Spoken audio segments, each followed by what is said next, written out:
Today's April 23rd, 2011. I'm going to shoot a video on Scorpio full moon that'll occur 17th of May 2011 at 6:10 a.m. Eastern Time on the east coast of the United States. The Scorpio full moon is one of the most intense full moons that occur. Scorpio is ruled by Pluto. Pluto rules the soul. Pluto rules death and rebirth. So whenever the full moon happens here, look out. Look out, because everybody's soul is bubbling up and the intensity is pretty much at its most heightened state. And with Pluto ruling Scorpio and this full moon falling in there, to me that'd be enough energy. But when you look at how Pluto's going to aspect other planets, Pluto's going to be heavily aspecting 5 other planets. It'll be heavily aspecting Uranus and Saturn, still square. We got that big T-square I've been talking about forever, where we're dealing not only in extremes, but in karmic and nature, in cardinal signs here, where we have to take action. There's no opportunity here for us to sit and get run over. We must take action. So that big T-square is going on. It's going on in Aries, Libra, and Capricorn, and that's 3 of the 4 cardinal signs where you must do something.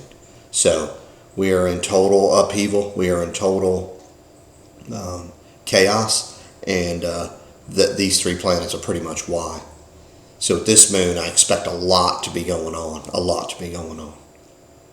A square in astrology is karmic, so having Saturn and Uranus, Saturn the restrictor and Uranus the freedom seeker, square Pluto the extremist, you can do the math.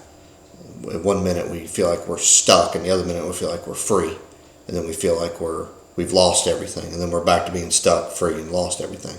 And that cycle continues. Once you understand that's the energies we're dealing with, it really becomes like, all right, I understand all this is going on, and that I might be throwing a curveball tomorrow, but I know the next day I'll be a little better off. I'll have a little more understanding. So you just keep moving here, okay?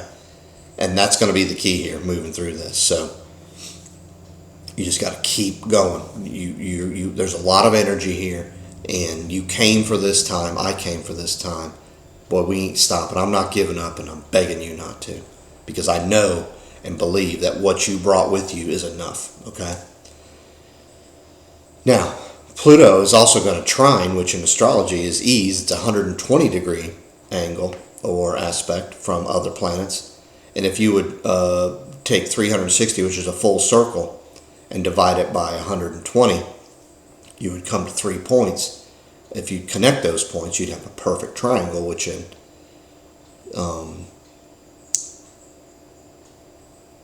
the world of structures, that is the most perfect structure as far as being durable and stable and exist. Think of the pyramids that exist.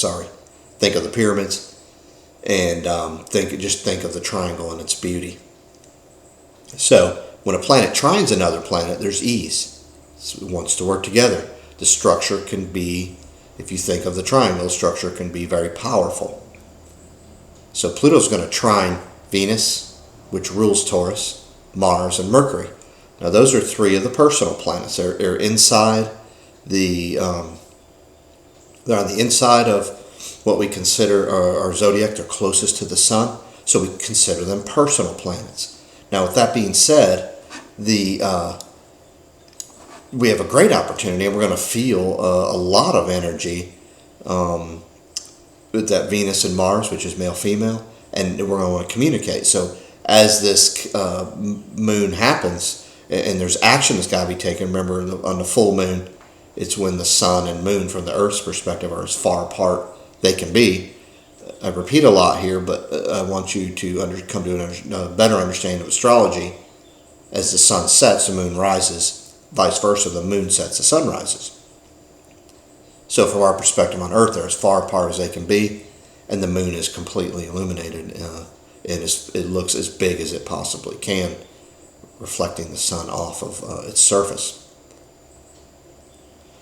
So with back to this trine with Pluto, trine Venus and Mars and Mercury, I think we're really going to have a sense of, hey, I think we're putting this thing together. We've just come off the Taurus moon where hopefully we've manifested some stability.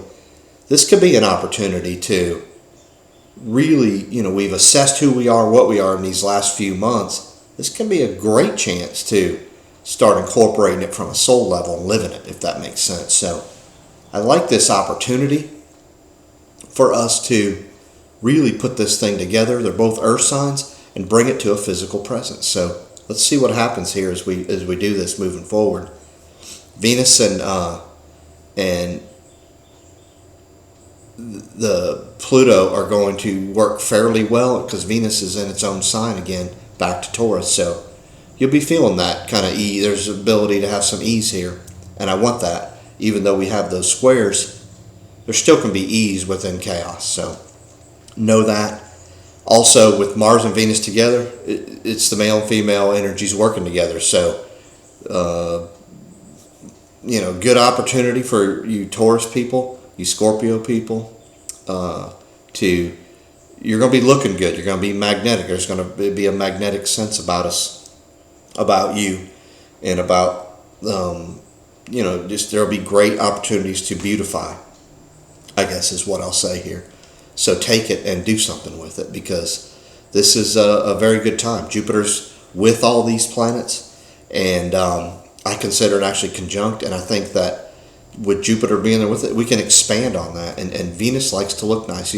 It's hard to find a Taurus the Taurus person that doesn't take care of themselves and have an attractive quality, if not just very beautiful.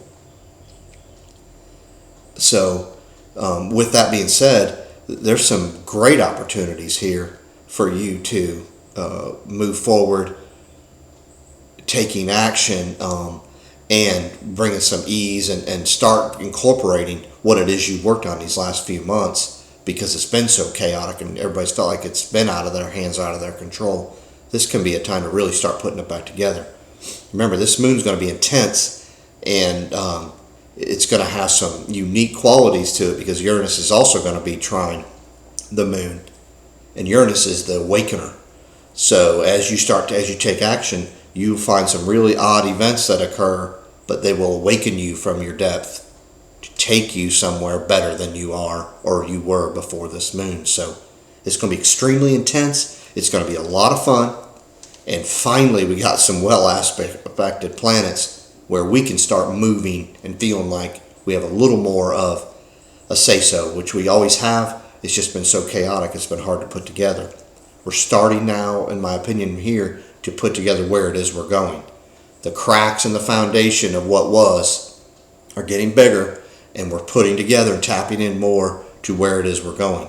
This moon, this intensity, will put you energetically in the right place, and I think it really looks well positioned for you to really get moving. So let's see if that happens. Let's see what goes on. I think we'll be able to handle a lot here. I think a lot will be going on to be handled. So any questions?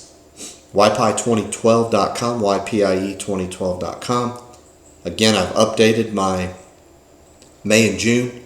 Hopefully it's up by, if not this afternoon, by tomorrow or Monday morning.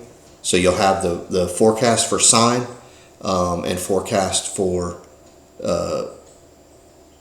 sun sign and ascendant. And I encourage you to find your ascendant, because my opinion is, my astrological opinion is, my forecast are for your ascendant sign. So I kind of discount to a degree your sun sign, and I look more at your ascendant, because that's how you begin things. That's the beginning of things for you.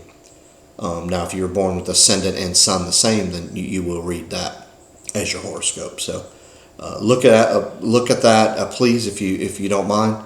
I love the input and comments back. Trying to improve. So anything you can give me back, I'd love. Anyway, take care, and thanks again.